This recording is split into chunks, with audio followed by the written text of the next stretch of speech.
Anyway, back to the point. We're going to talk about the time I went to jail. And we're going to talk about it because when I was in jail, I read a book. So I was last arrested 4 years ago, I think. Why? Doesn't matter. But when I was in jail, they gave me this book. You had a choice of 3 books to read. And I chose this book. And it was the worst book I ever read. I can't remember the name of it. If we can find out the name of it, that'd be really good. So it's about, it probably shouldn't be that hard if you Google it. It's about a woman who was a UN negotiator. And she got fired, but you don't know why. So she's living in her New York apartment. She has some boyfriend, but she's not happy with her life because her boyfriend doesn't fuck her properly. Because every girl who's not happy with her life and needs more adventure ain't getting enough dick. Because if they're getting plenty of dick, they're fine. And anyway, she really regrets how she got fired from the UN. And she keeps talking about this big mistake she made to get fired from the UN. I made such a big mistake. I got fired from the UN. I made such a big mistake. So anyway, then some guy from the UN comes along and says, we need you back. You're the best negotiator ever. We're going to give you one more chance. And she goes to negotiate this fucking bullshit thing. Blah, blah, blah. She keeps talking about the big mistake the whole way through the book. It turns out that the guy from the UN wasn't really from the UN. He's some terrorist who gets her to negotiate on his behalf. Some garbage. Anyway, then she starts talking to the real UN guys, blah, blah, blah. I've just created a super weapon. Look. A sword and an axe combined.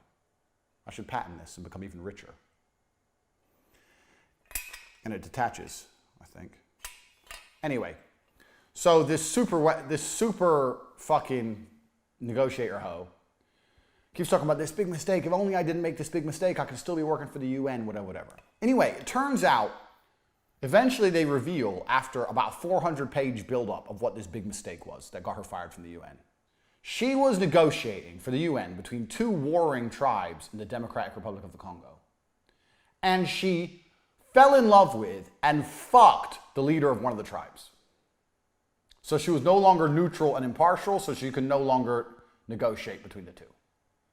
Your white bread ass from New York, who went to college and university and got a job as a UN negotiator, went to the jungle and fell in love with fucking Mutumbu, who doesn't speak English, with his big black ding dong, and got dicked?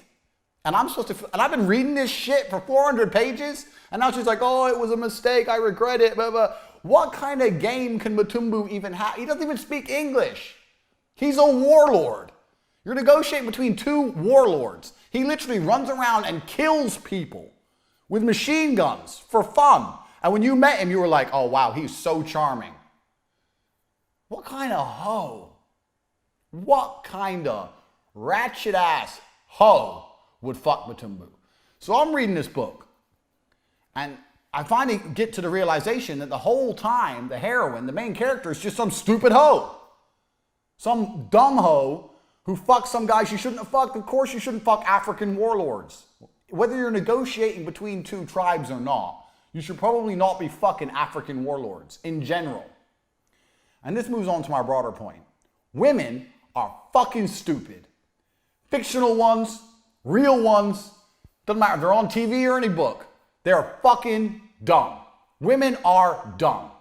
We know it. We're not supposed to say it, but it's fucking true. Because I guarantee you, whoever wrote that shit, wrote that book, thought, obviously he wanted it to be as realistic as possible. He's like, let me make this book and make it as good as possible. What's the kind of stupid, dumb shit a woman would do? Oh yeah, this is the kind of dumb shit. How many women out there are fucking dudes they shouldn't be fucking? Loads. And do you know how I know that for a fact? Because loads of them are fucking me. And I don't give them shit. There's no future with me. There's no love from me. And here they are. Proof. Women are dumb. So here on my phone, I have my list of Tate speeches. We just talked about Mutumbu. I've got another one. Pro-arranged marriage. How I believe in arranged marriage. Have we done that one already? I don't think we have. So I'm going to combine 2 Tate speeches. Because the last Tate speech about that UN negotiator hoe proves my point exactly. Women don't know what's good for them.